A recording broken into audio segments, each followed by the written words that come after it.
2 Samuel, capítulo 21, a partir do versículo 15.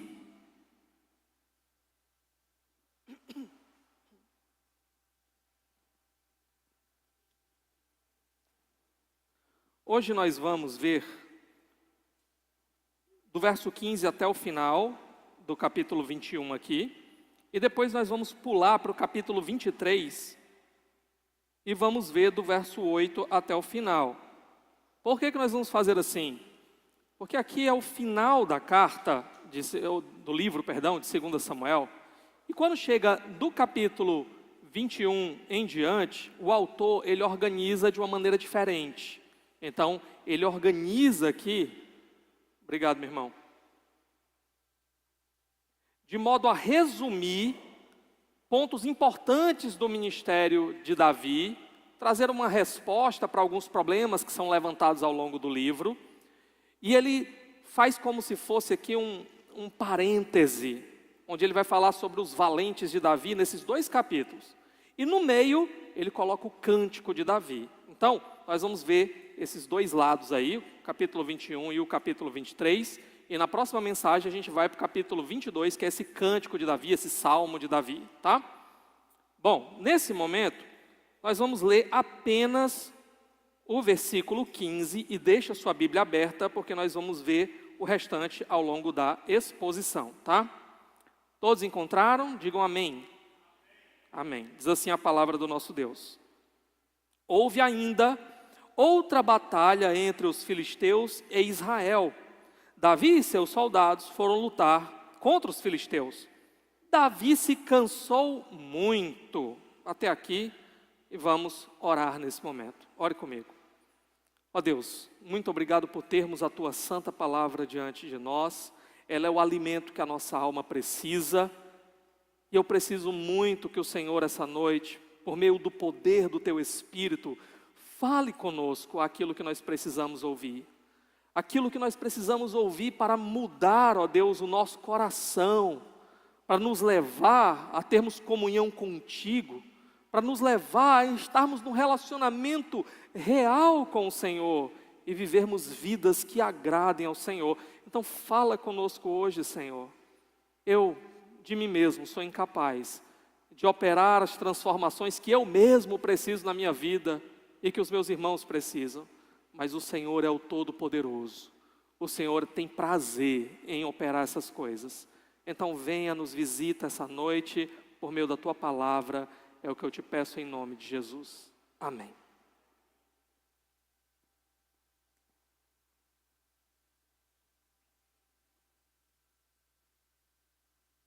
Meus irmãos, ao resumir num tema tudo aquilo que nós vamos encontrar nesse texto, eu pensei no tema, uma palavra aos líderes. E aí talvez você olhe e diga assim, bom, essa palavra não é para mim, porque eu não estou liderando nem a minha vida, né? Quanto mais outras pessoas. Mas eu quero dizer para você que o Senhor Jesus, Ele nos chama a liderar em diversas áreas da nossa vida. Às vezes nós vamos liderar numa posição na igreja, como líder de um ministério da igreja. Às vezes nós vamos liderar no trabalho, numa posição que o Senhor nos coloca no nosso trabalho. Às vezes nós vamos liderar na nossa própria casa, ali na nossa família. Então, sendo um pai, sendo a mãe, o fato é que o Senhor, Ele vai nos chamar, em muitas ocasiões da nossa vida, a ocupar uma posição de liderança. E nós precisamos ouvir o que Ele tem a dizer sobre isso. E o texto aqui eu organizei em 4 verdades acerca da liderança, tá? 4 verdades. A primeira delas é que líderes bíblicos não são autossuficientes. Líderes bíblicos não são autossuficientes. Como eu falei para vocês, nós estamos falando aqui do ministério de Davi, um grande rei, um grande líder em Israel.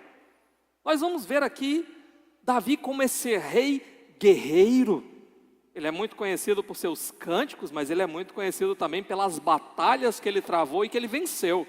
Ele era um rei guerreiro. E o nosso texto, no verso 15, ele começa dizendo o seguinte: houve ainda outra batalha entre os filisteus e Israel. Davi e seus soldados foram lutar contra os filisteus. Davi se cansou muito. Então, o texto, ele nos lembra essa tensão que havia com esses grandes inimigos do povo de Deus, que eram os filisteus. E ele começa a recordar uma dessas batalhas. Davi estava ali, como esse rei guerreiro, liderando o exército de Israel na frente da batalha, até que Davi ficou exausto. Davi estava aqui muito cansado. Irmãos, há um momento que mesmo um grande guerreiro como Davi começa a sentir o peso da idade, não é?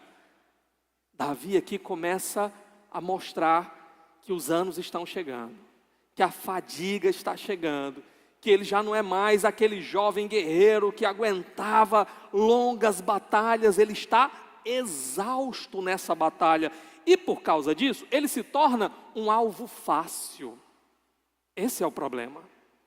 Davi agora pode ser facilmente capturado. E olha o que vai acontecer aí no verso 16. Isbi-Benob, descendente de Rafá, prometeu matar Davi. A ponta de bronze da lança de Isbi-Benob pesava 3,6 kg. E além disso, ele estava armado com uma espada nova. Pronto. Aparece esse camarada aqui, um dos heróis filisteus, e ele se compromete a perseguir Davi. Ele percebe que ele está cansado, que ele está exausto, que as suas forças estão indo embora, e ele decide: eu vou matar Davi. Ele vai então perseguir Davi diretamente. Uma coisa interessante, na minha versão, diz que ele era um descendente de Rafá. Na sua versão, será que diz alguma coisa diferente? Pronto, alguém já falou. Em algumas versões vai trazer gigantes, né? Ele era um descendente dos gigantes. E a questão então que fica é, era Rafá ou eram os gigantes? Literalmente, lá no texto hebraico, diz um dos nascidos de Rafá. Seria mais ou menos assim que a gente poderia traduzir. E por que aparece então em algumas versões a palavra gigante? Deixa eu dizer para você. É porque Rafá vem de uma palavra Rafaim. E Rafaim era o quê?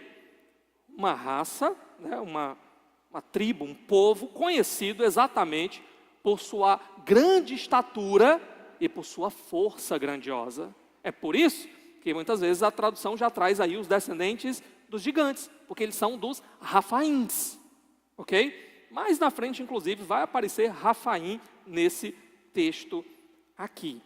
Bom, Golias, com quem Davi lutou quando ele ainda era muito jovem, Golias era um desses descendentes dos Rafaíns. Golias, ele era alguém que vivia no meio dos filisteus também, e que era conhecido por sua grande estatura. Em 1 Samuel capítulo 17, verso 4, o tamanho de Golias é calculado como se ele tivesse aproximadamente 2,90 metros de altura, quase 3 metros de altura. Irmãos, era muito alto, né? Algumas pessoas até questionam: mas será que essa altura toda e tudo mais? Deixa eu dizer para você uma coisa. Você sabe qual é a altura do homem mais alto da história recente? História recente aí, pessoas que a gente tem fotografia e calcularam a altura. Você sabe qual é a altura do homem mais alto da história recente? Eu vou dizer para você, tá? O nome dele é Robert Waldron, e ele tinha cerca de 2,72 metros de altura. Ou seja, não estava muito longe aí da altura do Golias, né? 2,72 metros para 2,90 metros, a diferença é pequena.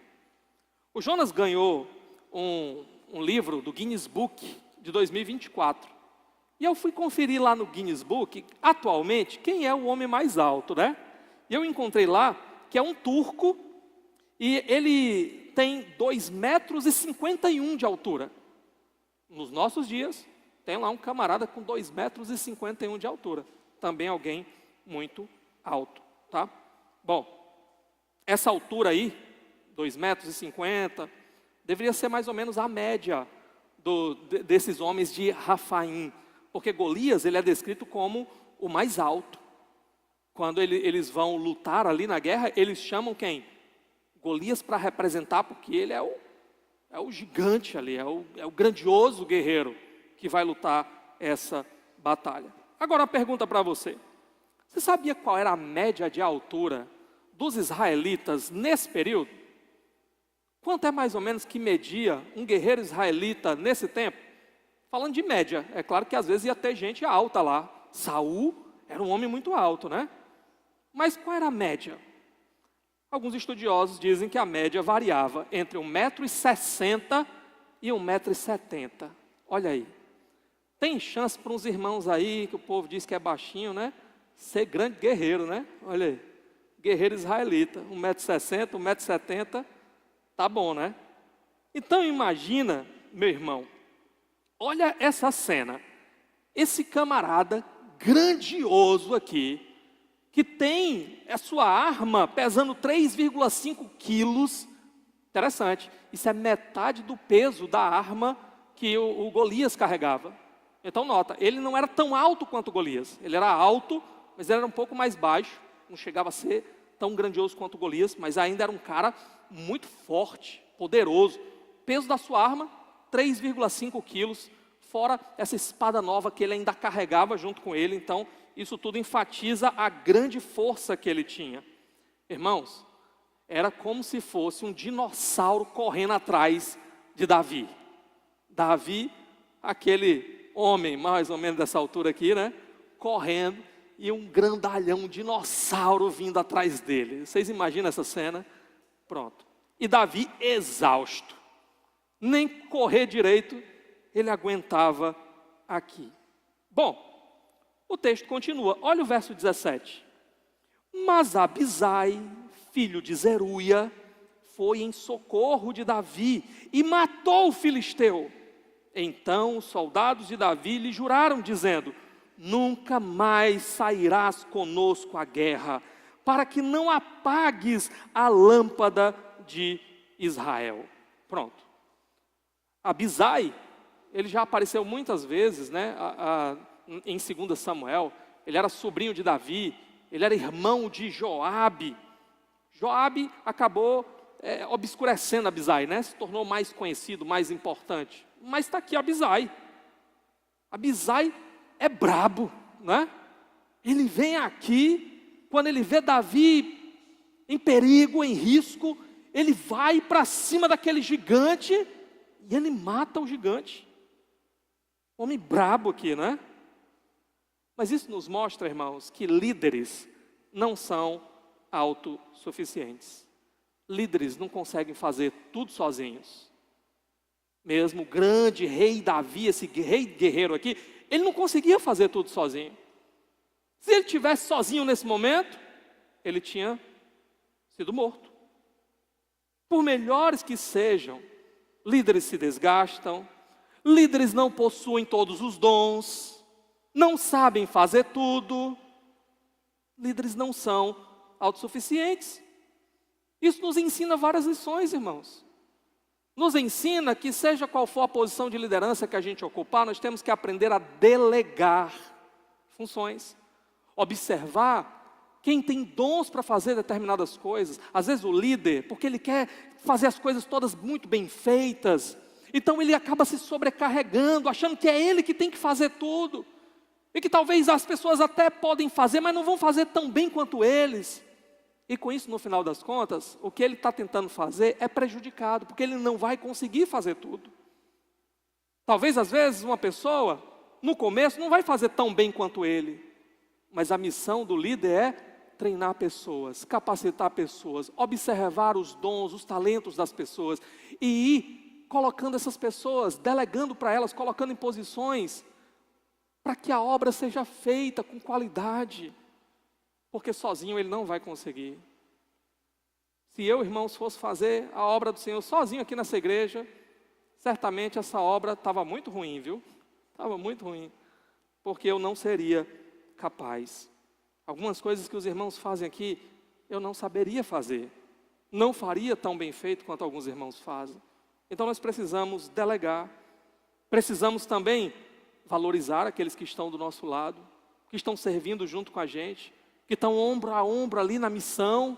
Sermos gratos por Deus ter levantado esses irmãos, por Deus ter colocado pessoas na nossa vida que podem servir junto com a gente. Gratos. Muitas vezes eu oro e agradeço ao Senhor. Senhor, obrigado pela vida do irmão, pela vida da irmã. Muito obrigado por ter levantado essa pessoa. Porque líderes não são autossuficientes. A igreja do Senhor é um corpo. O corpo não é feito só de mão, não é feito só de pé, não é feito só de cabeça, não é feito só de olho. O corpo é feito de um conjunto de membros, que juntos então funcionam da maneira como deveria acontecer, uns completando os outros. Cristianismo não é lugar para carreira solo. Só diz assim, né? Não, eu sou a igreja, e aí eu vou fazer as coisas sozinho do meu jeito. Não entendeu ainda qual é a mensagem. A mensagem do Senhor era para sermos partes de um povo. Cada um, Deus está construindo um povo, o corpo de Cristo. Cada um com seu dom, juntos, para que a obra do Senhor avance. Ok?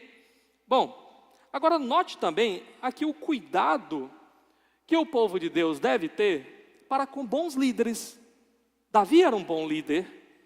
E aqui, nós vimos aí no verso 17, qual foi a atitude depois desse evento. Olha de novo aí o verso 17. Finalzinho. Então os soldados de Davi lhe juraram, dizendo: nunca mais sairás conosco à guerra, para que não apagues a lâmpada de Israel.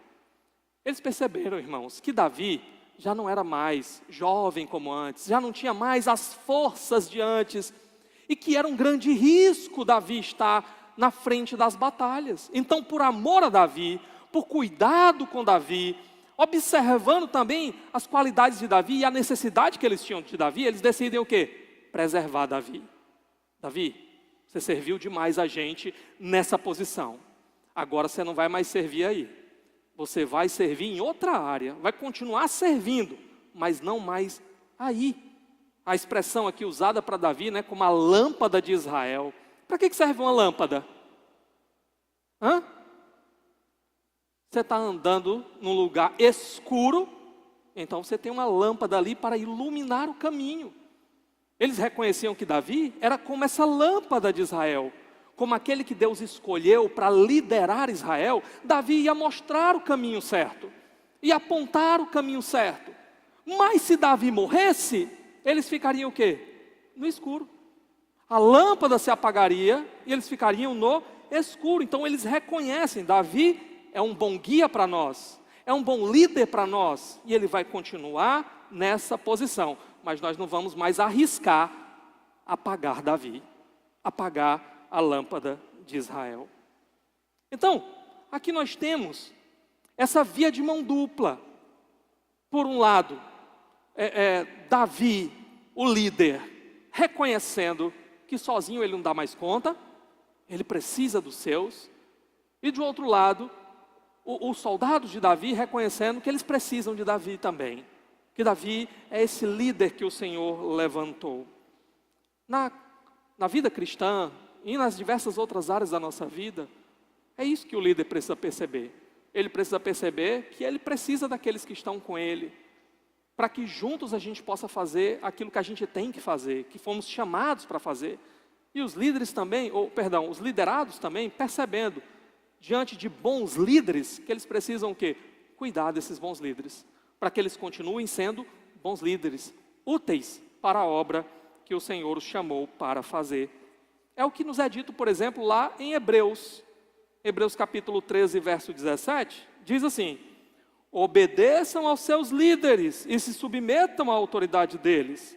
Eles cuidam de vocês como quem deve prestar contas.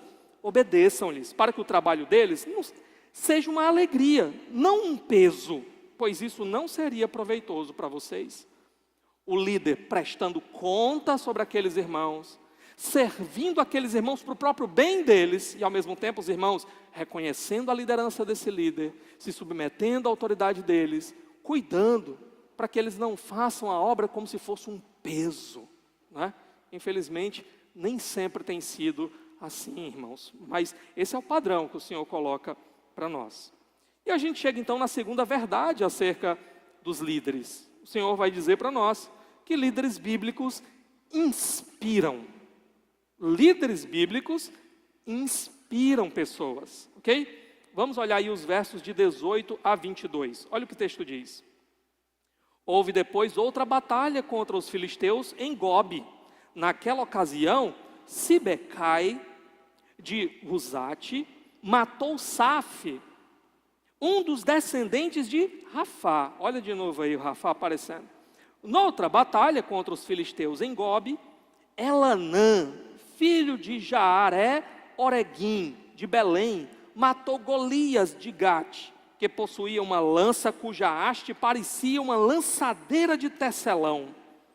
Noutra batalha, em Gate, havia um homem de grande estatura e que tinha 6 dedos em cada mão e 6 dedos em cada pé, 24 dedos ao todo. Ele também era descendente de Rafá. E desafiou Israel, mas Jonatas, filho de Simeia, irmão de Davi, o matou. Esses 4 eram descendentes de Rafá, em Gate, e foram mortos por Davi e seus soldados. Vamos olhar alguns detalhes aqui, tá? Primeiro, o texto mostra para a gente que os desafios aqui, eles vão aumentando. Eles vão escalando aqui, não é? Cada vez os desafios vão se tornando maiores. O primeiro desafio que aparece aí, no verso 18, esse descendente de Rafá, esse gigante aqui, chamado Saf, ou Safé, ok? O texto mostra ele aparecendo, mas mostra também que ele logo é derrotado. Depois aparece aí no verso 19, como se fosse um novo Golias. Então tinha um Safé, aí aparece agora um maior do que ele. Esse aqui é como Golias, né? Um novo Golias. Alguns entendem assim, peraí, mas quem matou Golias foi Davi. Esse Golias aqui, quem está matando ele é outra pessoa, né? Como é que a gente explica isso daqui? Alguns acham que a palavra Golias era um título, mas eu acho que é mais fácil a gente comparar esse texto com o texto de 1 Crônicas, capítulo 20, verso 5, porque ele traz mais detalhes sobre esse mesmo evento. E aí quando a gente compara, fica mais fácil da gente entender. Eu fiz o seguinte, eu juntei os 2 textos. Então eu vou ler para vocês aqui esse texto com os acréscimos de 1 Crônicas 20, verso 5. Ficaria assim, ó. Noutra batalha contra os filisteus de Gobe, Elanã, filho de Jaaré Oreguim, que pode ser traduzido como Jair Tecelão, que é o nome que aparece lá em 1 Crônicas 25, de Belém, matou Lami, um irmão de Golias, é assim que está lá no texto. Aqui ele é chamado de Golias. O outro texto esclarece para nós que é porque ele era irmão de Golias, tá? De Gate, que possuía uma lança cuja haste parecia uma lançadeira de tecelão. Um objeto bem grande assim, que era usado para ajudar a tecer, tá? Isso para mostrar que era um cara mesmo grandioso. A própria arma do cara era monstruosa, era grandiosa. Então, alguém pior do que o Saf lá. Só que agora vai aparecer um pior ainda. Um que é descrito aqui, parece que o que o autor está querendo fazer para nós, é que ele parece uma aberração da natureza. Todo mundo tem 20 dedos, né? 10 nas mãos e 10 nos pés. Esse aqui tem, quanto? 24 dedos, né? Tem um a mais em cada mão, um a mais em cada pé, tá? Existem até hoje pessoas que nascem assim. Lá no livro do Guinness Book também tem um camarada com esse monte de dedo aqui. Ele só não é grande que nem esse, né? Mas ele é apresentado aqui como alguém monstruoso, grandioso, tá? Porém, ele também vai ser derrotado. Inclusive um parente de Davi, que vai lá resolver o problema, não é? Agora, uma coisa interessante aqui para nós. Por que que esses homens, eles vão para cima desses gigantes e eles obtêm um bom resultado? Irmãos, porque um dia alguém deu esse primeiro passo. A primeira vez que apareceu um cara monstruoso como esse, Golias, como é que ficou o exército de Israel? Tremendo de medo. Saul, que era grandão e que devia estar lá sendo o primeiro para combater, estava lá escondido, tremendo de medo. Quem é que foi para cima e disse: o Senhor pode me dar essa vitória? Davi. Davi então deixou um exemplo. Olha, se o Senhor estiver do meu lado, não tem gigante que eu não consiga derrotar. Ele deixou o exemplo. Por isso agora, esse povo parece que está sendo o quê? Inspirado por essa liderança de Davi, a não ter medo desses caras, ir para cima deles na batalha. Eles olham e veem, é possível derrotá-los, porque um dia, Davi, o nosso líder, derrotou. Se ele derrotou, e ele era um jovem desse tamanho aqui, com uma funda na mão, eu posso derrotar também. Então o Senhor usa Davi como esse exemplo, né, de alguém que venceu os gigantes. Outro detalhe, no verso 21, o texto diz assim: e desafiou Israel. A palavra aqui pode ser traduzida também como e insultou Israel. Ele insultava Israel. Esse monstrão aqui de 6 dedos em cada mão e 6 dedos em cada pé, tá? É a mesma palavra usada lá para o caso de Golias. O autor está fazendo o quê? Mostrando para nós o paralelo. Assim como um dia Davi venceu lá, agora o Senhor está levantando gente, até mesmo dentro da própria família de Davi, para vencer esses gigantes, seguindo o exemplo de Davi. Então, o verso 22 diz: esses 4 eram descendentes de Rafá, descendentes desses gigantes em Gate, e foram mortos por Davi e seus soldados. Irmãos, como assim foram mortos por Davi e seus soldados, se Davi não lutou? O texto mostra outras pessoas lutando e derrotando, não Davi. Por que o texto diz que foram mortos por Davi e seus soldados? Porque cada um estava fazendo a sua parte. Davi estava liderando, os homens estavam executando as ordens de Davi, seguindo a inspiração, o exemplo, o modelo que Davi deu para eles, e juntos nessa união de forças, de talentos, de capacidades, estavam obtendo essas vitórias aqui. Líderes, bons líderes, líderes bíblicos, eles inspiram outras pessoas. E quando aqueles que eles inspiram realizam as obras, eles normalmente fazem o quê? Atribuem àqueles bons líderes uma parcela nisso também. Foi porque um dia ele me ensinou, foi porque um dia ele me inspirou, foi porque um dia ele me mostrou como, ele me deu um modelo, ele me deu um exemplo que eu consegui fazer. Bom, mais uma pergunta para nós.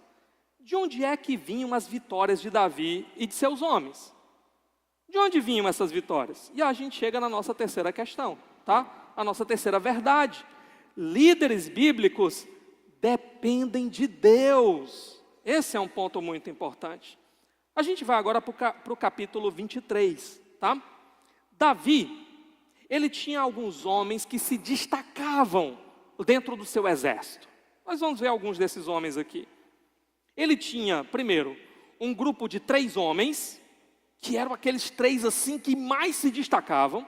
E depois, abaixo desse, ele tinha um grupo de 30 homens, que também, dentro de todo o exército, eram homens que se destacavam demais por seus feitos grandiosos. Dentro desses 30, inclusive, tinha 3 também, outros 3, né, que se destacavam também. O texto vai mostrar isso para nós. Mas olha aí os versos de 8 a 12. Olha o que o texto diz. Capítulo 23, versos de 8 a 12. Estes são os nomes dos principais guerreiros de Davi. Jabezão, um taquimonita, chefe dos 3 guerreiros principais, numa ocasião, com uma lança, enfrentou 800 homens numa mesma batalha e os matou. Depois dele, Eleazar, filho do Aoíta Dodô. Ele era um dos 3 principais guerreiros e esteve com Davi quando os filisteus se reuniram em Pas-damim para a batalha.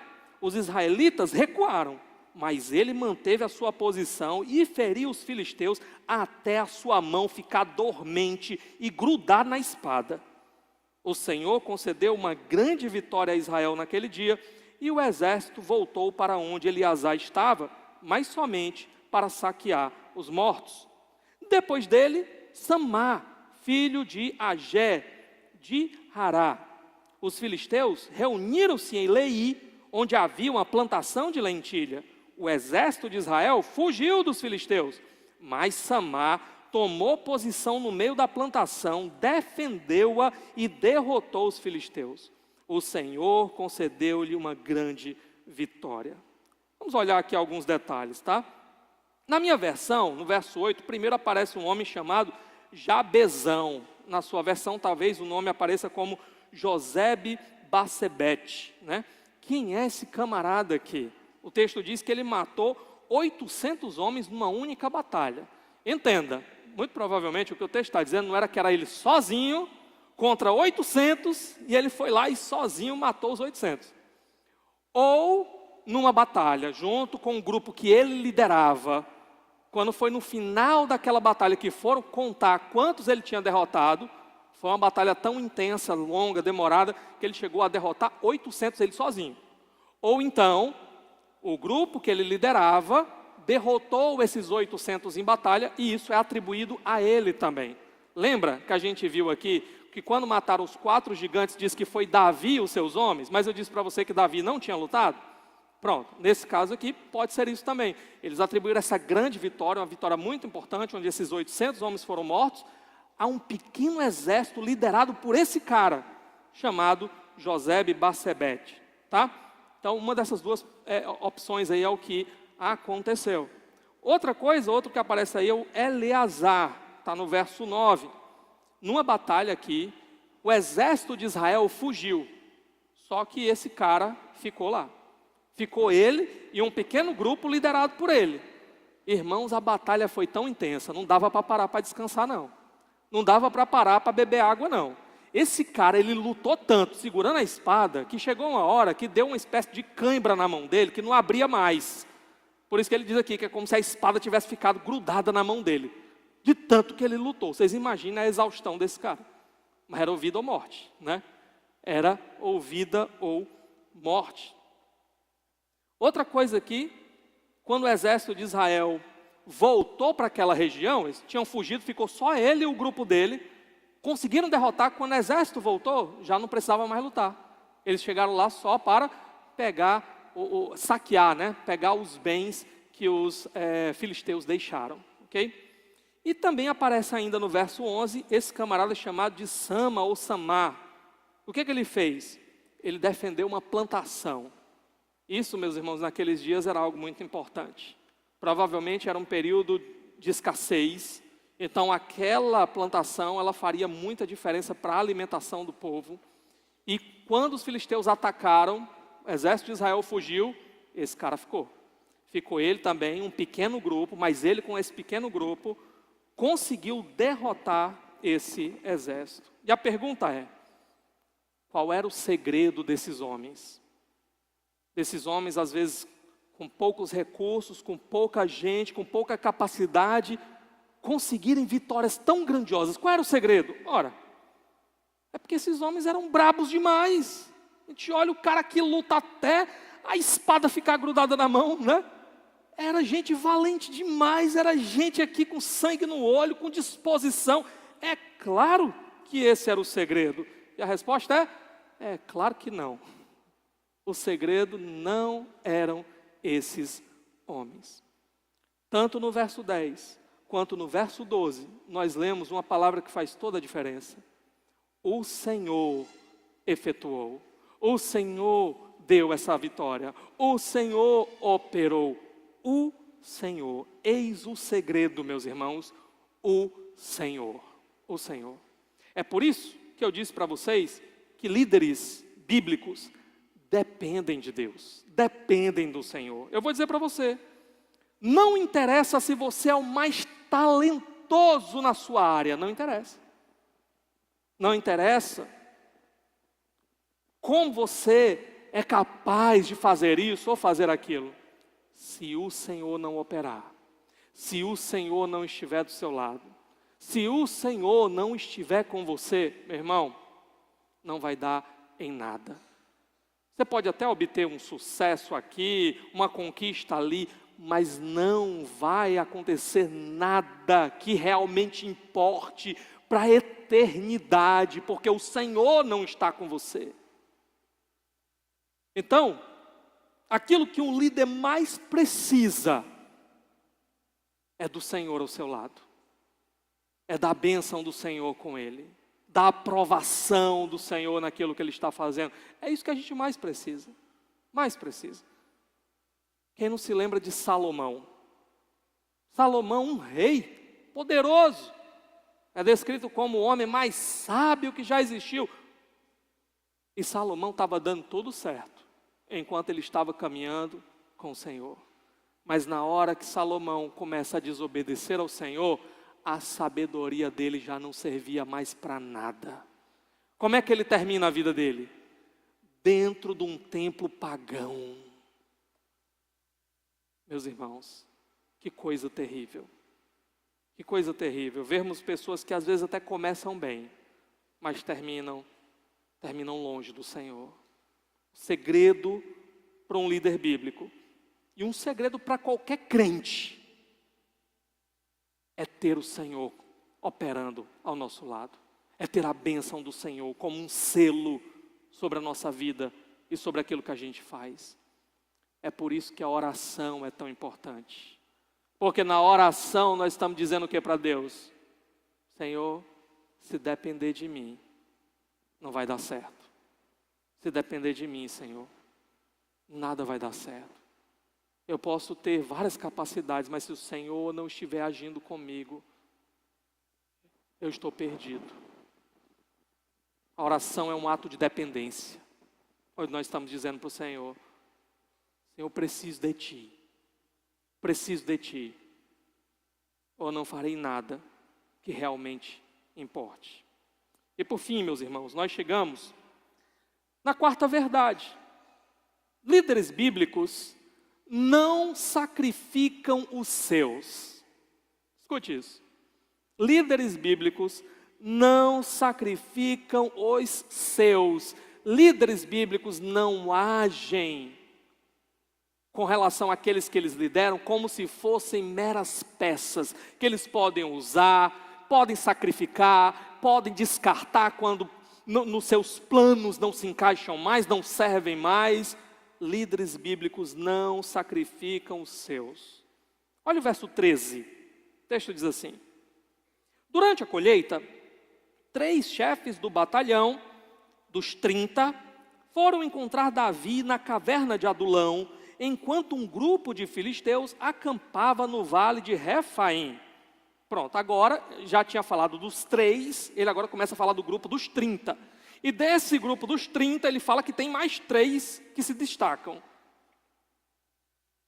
Então, aqui há uma nova batalha prestes a acontecer. Lá no campo dos Refaíns, no campo dos gigantes. Irmãos, há um grande obstáculo aqui nesse momento.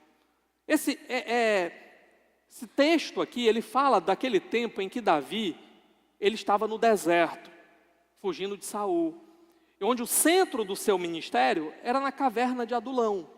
Então fala daquele tempo, onde tudo que Davi tinha era um bando de desajustado, gente endividada, gente reputada como foras da lei, que tinham se unido com ele para fazer, agora para seguir a liderança de Davi, para fazer aquilo que eles entendiam que Davi estava vendo que era o certo a ser feito, ok? Então nota, como Deus pega gente, que às vezes a gente olha assim, parece que não vão servir para nada, para fazer a sua obra.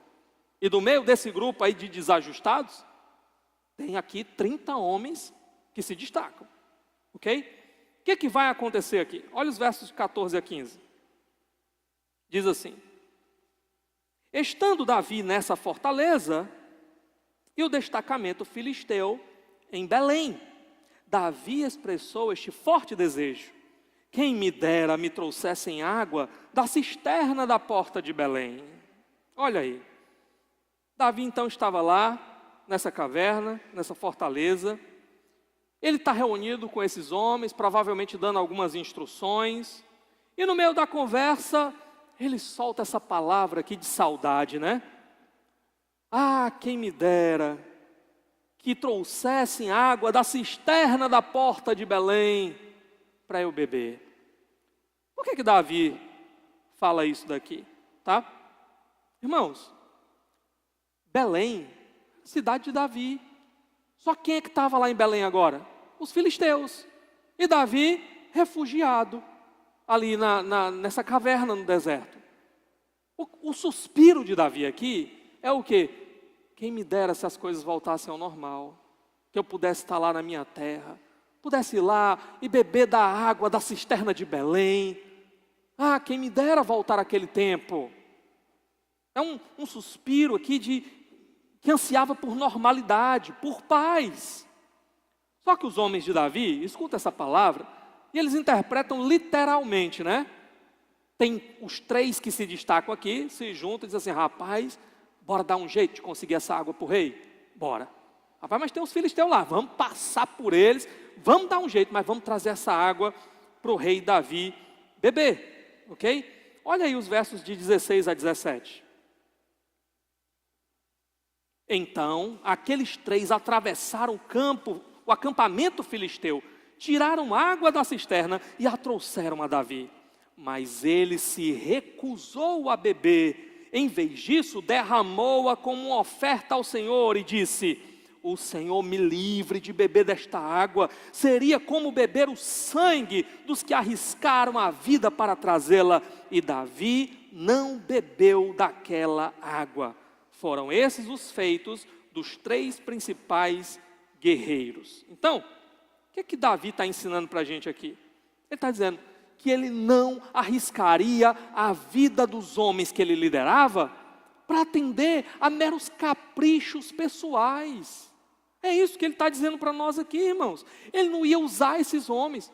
Ah, eu quero beber água, e esses homens podem morrer só para me trazer água. Que assim seja, eu vou mandar eles, porque o que me interessa é satisfazer a minha vontade, os meus caprichos, os meus desejos. Eu quero água que custe a vida desses três homens trazer essa água para mim. Davi não é esse. Davi não vai usar e descartar. Davi não vai aqui arriscar, sacrificar a vida desses homens por isso. Ele fala aqui que se esses homens quiserem realmente arriscar a vida deles, só tem um pelo qual eles podem arriscar a vida deles: pelo Senhor. É por isso que ele pega essa água e ele derrama como uma oferta de libação, uma oferta derramada, como se fosse um sacrifício ao Senhor. Ele diz: essa água é o símbolo do sangue desses homens. Pronto. Sabe por quem que vocês podem sacrificar a vida de vocês, derramar o sangue de vocês, morrer? Só pelo Senhor. Então eu vou derramar como um símbolo disso. É isso que Davi está fazendo aqui. O apóstolo Pedro, na sua carta, 1 Pedro capítulo 5, ele vai nos ensinar algo muito importante. Ele vai dizer que os pastores não devem tratar o rebanho do Senhor como dominadores, como se eles fossem donos dos irmãos e pudessem usar e descartar a vida dos irmãos. Não. Pedro vai dizer: olha, tem um dia que o supremo pastor vai aparecer. O que ele está dizendo? A igreja tem um dono. Esse dono é Jesus. Ele é o pastor de verdade da igreja. Todos os outros pastores são só pastores auxiliares do pastor Jesus. Então a gente tem que ter muito cuidado. Não somos donos da igreja, donos do rebanho. Não podemos usar e sacrificar a vida dos irmãos para satisfazer a nossa vontade. Se os irmãos têm que se sacrificar por algo, tem que ser pelo Senhor. E o nosso papel é apontar esse caminho. Tão somente apontar esse caminho.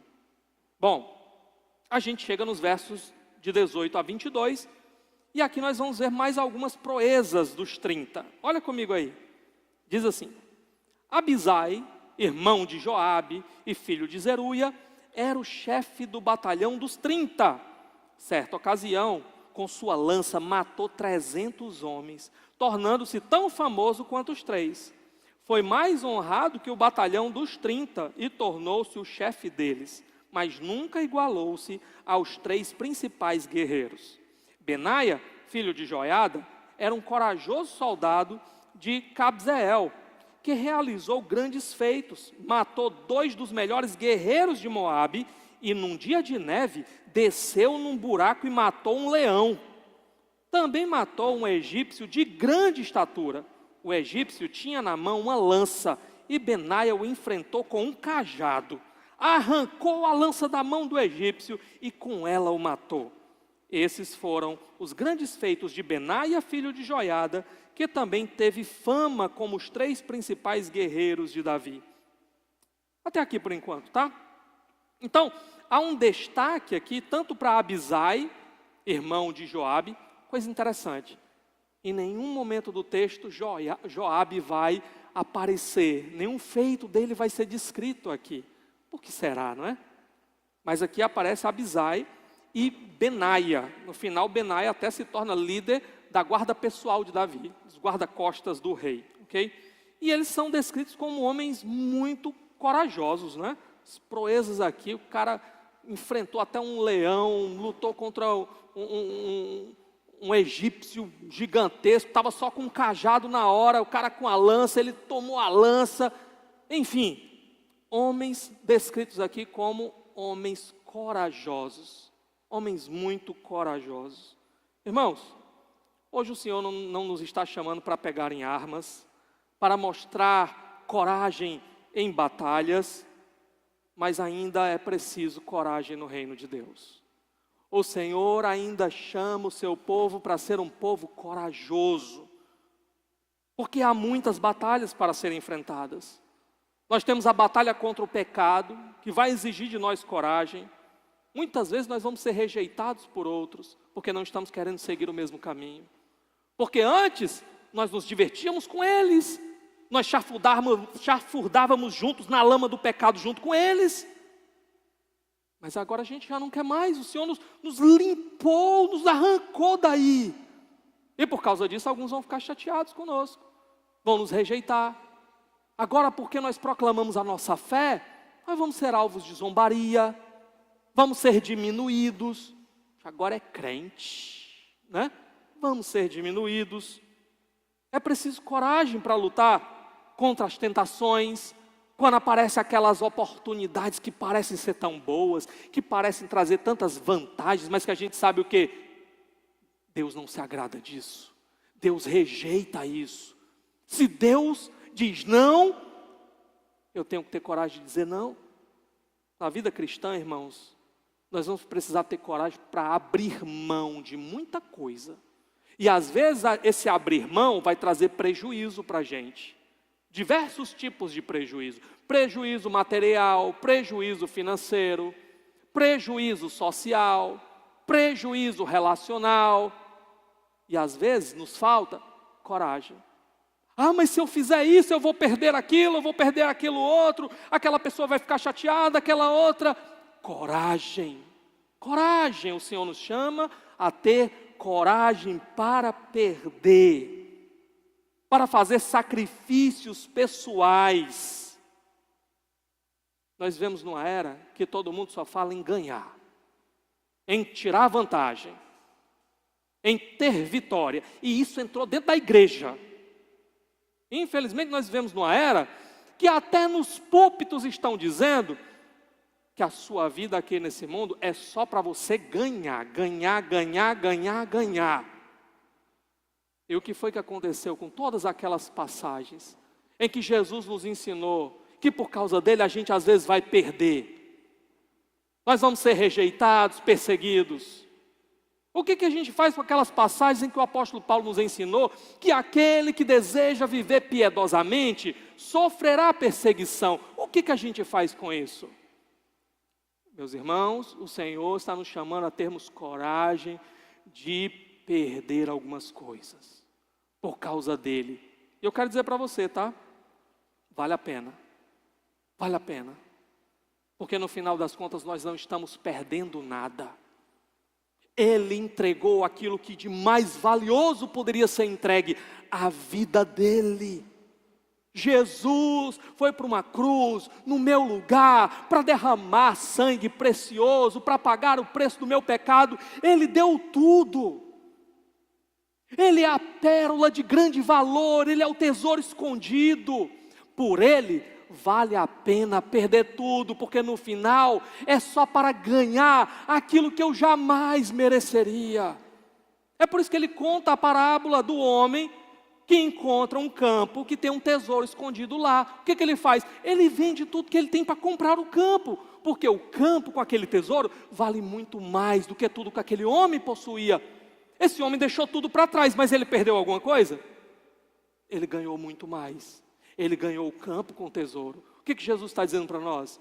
Que você pode perder amigos, pode perder bens, pode perder até pai, mãe, familiares queridos e até a própria vida. Mas que aquele que perder tudo isso por Cristo, no final encontrará tudo. Aquele que quer manter a sua vida aqui, irmãos, vai perder. Isso vai escorrer por entre os seus dedos. Mas aquele que perder a sua vida por causa dele, ganhará a eternidade. Ganhará o que não se pode perder, o que não se pode tomar. Está guardando onde o ladrão não rouba, onde a traça não corrói. Mas para andar com Jesus, nessa caminhada aqui, muitas vezes nós vamos passar por testes de coragem. E vamos ter que ter coragem. E para obedecer a Ele, vamos ter que perder algumas coisas. Bom, como eu falei para vocês, líderes não sacrificam os seus e os usam em benefício pessoal. Mas líderes devem encorajar os seus a se sacrificarem pelo que realmente importa, que é Jesus e a causa de Jesus. Pastores, por exemplo, têm que muitas vezes encorajar os crentes. Você está pronto a perder tudo por causa de Cristo? Você está pronto a sacrificar a sua vida por causa de Cristo? Está pronto para morrer por causa de Cristo? Porque Jesus disse que se você não estiver pronto a perder até a sua vida, a morrer por Ele, você não pode ser discípulo dEle. Está pronto? Cristo vale mais a ponto de você deixar tudo por Ele? Ou não? Ou o que você tem é que você acha que vale mais? É que você acha que não pode perder? Você pode perder Jesus, mas o que você tem, você não pode perder. Está pronto para perder tudo por causa de Cristo? Está pronto para deixar um emprego onde você ganha mais e ir para um emprego onde você vai ganhar menos, mas você vai ter mais tempo para a sua família e para a obra de Deus? Está pronto para fazer isso? Infelizmente a gente só pensa no que a gente vai ganhar. Ganhar mais, ganhar mais, ganhar mais. E enquanto a gente está ganhando mais, ganhando mais, ganhando mais, a vida está passando e o que realmente importa para a eternidade está escorrendo pelos nossos dedos. A nossa família está crescendo e nós estamos perdendo as oportunidades de apontar o caminho do Senhor para eles. E o serviço, a obra do Senhor, nossos dias estão passando e nós estamos esperando por aquele dia em que nós vamos dar o pior para o Senhor. Enquanto temos força e vigor, nós não vamos trabalhar para o Senhor. Tem que trabalhar para mim, para me satisfazer, para me suprir. Quando eu tiver só o finalmente da vida, aí eu entrego para o Senhor. Pais vão precisar encorajar os seus filhos a entender que se o Senhor os chamar para a sua obra, eles vão ter que estar prontos para morrer por Cristo. Quem é o pai aqui que ensina para o seu filho que um dia o Senhor pode chamar ele para ser um missionário? Não, pastor, acho muito bonito missionário, história missionária, né? Eu quero que o Senhor levante muitos missionários, mas o meu filho eu quero que seja médico. Eu quero que seja advogado. Eu quero que seja engenheiro, trabalha lá junto com o Juliel. Para o meu filho eu quero outra coisa. Irmãos, eu já vi pai cristão, mãe cristã, Que no dia que o filho chegou para dizer: eu entendi que o Senhor me chamou para entregar a minha vida no serviço dele, eu vou para o seminário estudar para ser o pastor. Pronto, a mãe quase caiu para trás. Você quer ser pobre? Então não conte com a minha ajuda. Olha o pensamento. Olha o pensamento. E você, o que diria se o seu filho chegasse com essa notícia um dia? Se alegraria? Ou lamentaria? Bom, olha os versos de 23 a 39. Vamos olhar aqui o que o texto diz para nós, tá?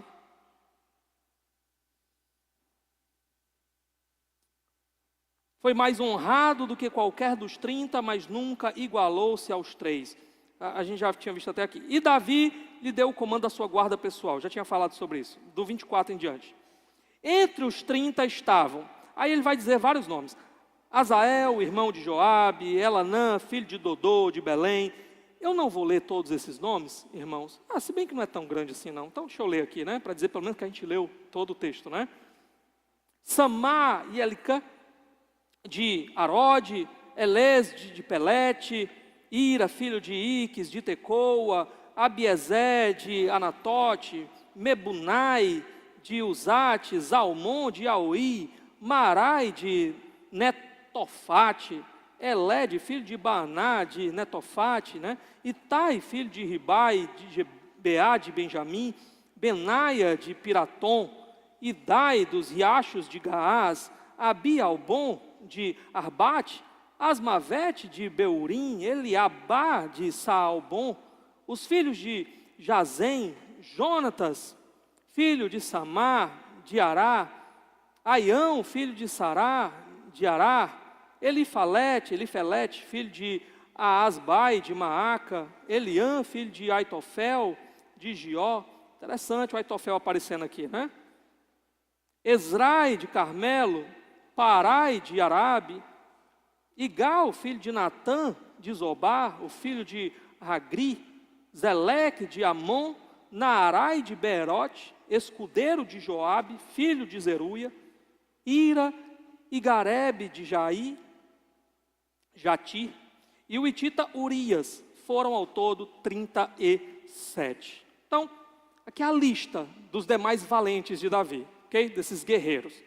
O texto diz que são 37, aí você pode dizer assim, mas não era 30, né? Como é que é 37?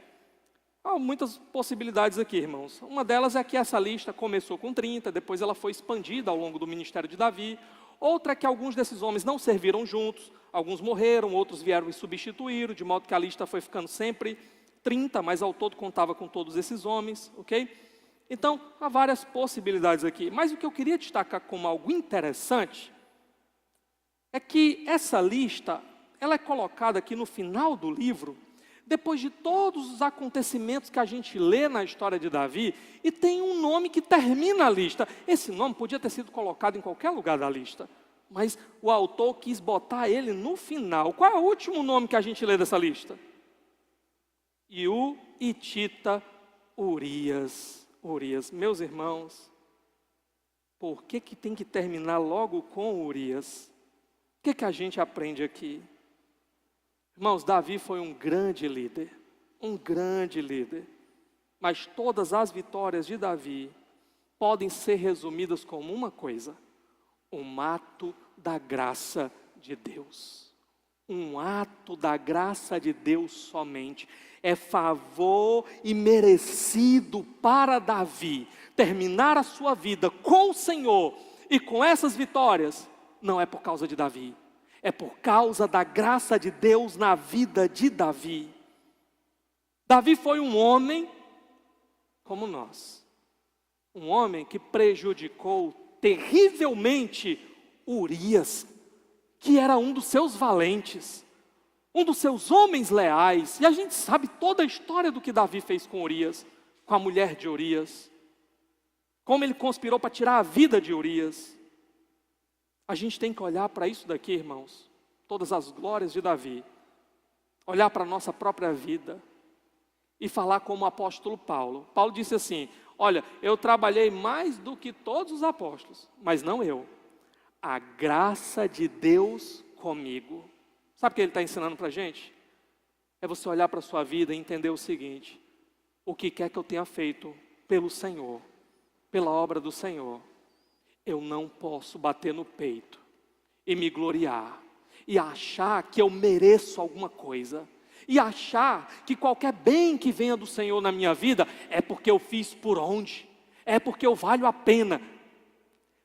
Tudo é graça, eu não merecia nada, nada, mas o Senhor é tão abundante em graça, que ainda me permitiu participar de tantas coisas no seu reino, tantas coisas na sua obra. No final a gente precisa dizer: somos servos inúteis, que pela graça do Senhor, Ele nos faz em algum momento sermos úteis no seu reino.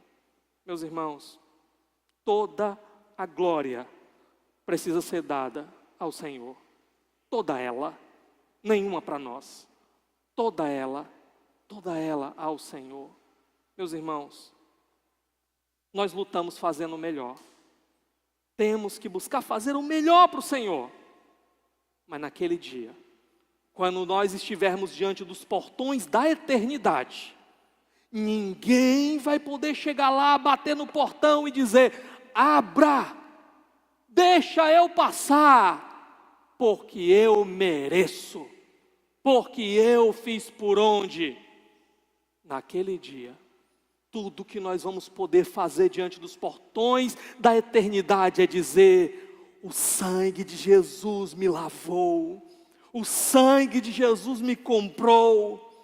Eu vou entrar e eu vou desfrutar da eternidade com Ele, mas tão somente porque houve um dia que Ele olhou para mim, Ele viu a minha miséria, Ele viu todo o meu pecado, mas ainda assim Ele foi para aquela cruz e quis morrer por mim, e quis pagar o preço do meu pecado, para que eu fosse dele e eu pudesse desfrutar de toda a eternidade com Ele. Líderes bíblicos precisam lembrar que depois de terem feito tudo, somos servos inúteis, toda glória é do Senhor, e qualquer bem que tenhamos feito é graça dele. Amém? Vamos orar?